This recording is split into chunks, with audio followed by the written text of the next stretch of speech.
गई है।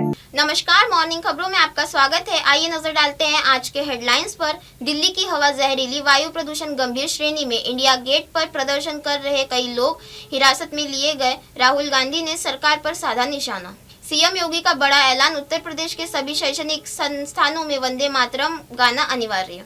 आतंकवादी साजिश का खुलासा, हरियाणा में 360 किलोग्राम विस्फोटक मामले में नया मोड़। बिहार विधानसभा चुनाव दूसरे चरण में मतदान से पहले प्रचार थमा। अर्थव्यवस्था, एसबीआई ने डिजिटल गोल्ड ट्रेडिंग के खिलाफ निवेशकों को चेतावनी जारी की, जोखिमों से लेकर आगाह किया। जजों के खिलाफ आरोप, सुप्रीम कोर्ट के जजों के खिलाफ गलत आरोपों के बढ़ते चलन की चीफ जस्टिस ऑफ इंडिया ने जताई नाराजगी। अमेरिका के सरकारी शटडाउन खत्म होने के आसार, राष्ट्रपति ने समझौते पर सहमति बनने की बात कही। दिल्ली में तापमान गिरना शुरू, सुबह से समय हल्का कोहरा। हिमाचल, उत्तराखंड में बर्फबारी के बाद बड़ी मुश्किलें। गुजरात में साइबर फ्रॉड में 10 करोड़ क्रिप्टो के बदलकर पाकिस्तान भेजे गए मनी लॉन्ड्रिंग नेटवर्क का भंडाफोड़। हेड कोच गौतम गंभीर ने चौंकाने वाला बयान दिया, कहा 2026 टी20 वर्ल्ड कप के लिए तैयार नहीं टीम इंडिया। यूपी में जिन्ना विवाद, सीएम योगी आदित्यनाथ ने वंदे मातरम का विरोध करने वालों को देश में नया जिन्ना पैदा करने की साजिश बताया। जेडीयू नेता ने तेजस्वी यादव पर पलटवार किया, हराने वाले ऐसी हवाबाजी करते हैं। गुजरात एटीएस ने आतंकी हमले की बड़ी साजिश को नाकाम किया। कांग्रेस नेता ने दिल्ली में प्रदूषण को लेकर सरकार की आलोचना की, बोले 1 करोड़ भारतीयों को प्रभावित कर रहा है। सुप्रीम कोर्ट के मुख्य न्यायाधीश ने कहा 70% कैदी अब दोषी नहीं, कानूनी भाषा आसान होनी चाहिए। लालू परिवार के खिलाफ आरोप तय करने का आदेश राउज एवेन्यू कोर्ट में 4 दिसंबर तक टाला। आरएसएस प्रमुख ने कहा कि हिंदू धर्म की पंजीकृत नहीं है, संगठन रजिस्ट्रेशन की अनिवार्य नहीं मानता। जम्मू कश्मीर पुलिस के जांच के दौरान 360 किलो अमोनियम नाइट्रेट और असॉल्ट राइफल बरामद की। स्वच्छता अभियान के तहत पुराने सामान में बिक्री के केंद्र सरकार ने 5 साल में 4100 करोड़ रुपए का फायदा हुआ। चंदौली पुलिस ने घर के अंदर चल रही अवैध फैक्ट्री पकड़ी, 3 हथियार जब्त। मजबूत ग्लोबल संकेतों के चलते भारतीय शेयर बाजार हर निशान में बंद हुआ। अडानी समूह के ऑस्ट्रेलिया में बड़ी डील की, कॉपर कारोबार से बढ़ेगा दबदबा। फियो रूस के माइटेक इंटरनेशनल टूल एक्सपो में भाग लेना, आर्थिक संबंध होंगे मजबूत। इंडिगो और महिंद्रा के बीच ट्रेडमार्क विवाद में मध्यस्थता के प्रयास विफल। मध्य प्रदेश में आज डीजल की कीमतों में कोई बदलाव नहीं हुआ, कीमत पिछले महीने से स्थिर।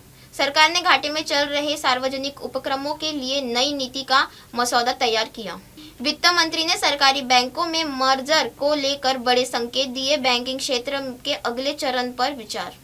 फेस्टिव सीजन में ऑनलाइन विक्रेताओं पर जीएसटी नियमों के अनुपालन की सख्ती। भारत ने मेक इन इंडिया के तहत रक्षा उपकरणों के निर्यात में 25% की वृद्धि दर्ज की। तकनीकी मंदी के कारण इस तिमाही में भारतीय स्टार्टअप की फंडिंग में 15% की गिरावट। अमेरिकी सीनेट में गवर्नमेंट शटडाउन खत्म करने पर समझौता होने की उम्मीद। ईरान ने पाकिस्तान और तालिबान के बीच मध्यस्थता की पेशकश की। 5 साल में पहली बार दिल्ली के संघाई के लिए सीधी उड़ान शुरू, संबंध सुधारने के संकेत। जापान में एक बार फिर 6.2 तीव्रता का भूकंप आया। सीरिया के राष्ट्रपति का अमेरिका का यह पहला ऐतिहासिक दौरा। तुर्की ने कहा कि गाजा में उसका कोई सैनिक नहीं होगा, इजराइल ने बयान जारी किया। हमास ने 2014 में गाजा युद्ध में मारे गए इजराइल अधिकारी का शव सौंपने की घोषणा की। ट्रंप से जुड़े मामले को लेकर बीसीसी के 2 बड़े अधिकारियों को इस्तीफा दिया।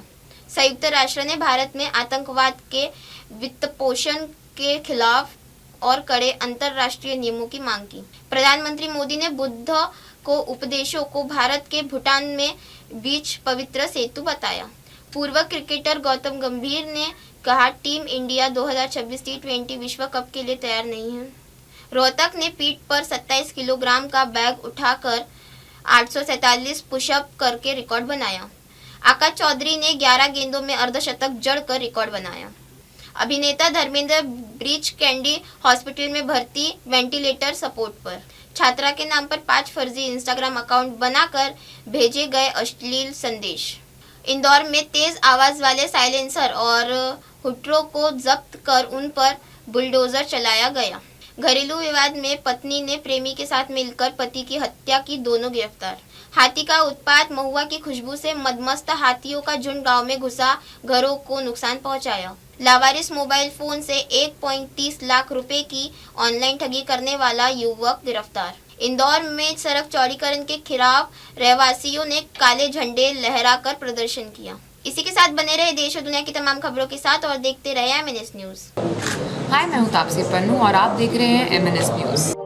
आप देख रहे हैं MNS न्यूज, सच